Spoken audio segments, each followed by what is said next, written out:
Most people are able to get up within an hour or two of a total knee replacement procedure.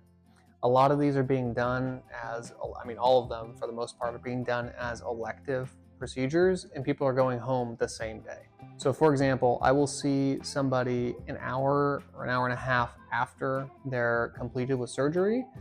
Once the nerve block has worn off, that numbs the leg to take care of some of the pain, then they are able to move. And if they're able to move the leg, lift it up, and the strength is similar to the other side, you can safely get up and walk. The cement that is placed within the joint itself, the fastenings, it's all very secure.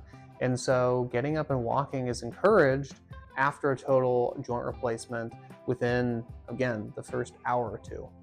It's pretty crazy because in the past, these were not being done same day.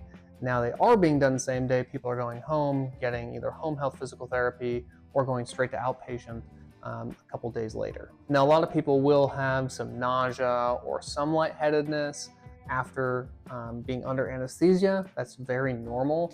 And so again, most of this will wear off within a couple of hours. Sometimes it persists longer, but for the numerous people I've seen so far, that is not usually a huge deal, especially when they're able to give you medications for those things. So if you are about to get a total knee replacement and it's elective and this is the plan, good luck and you're going to do great.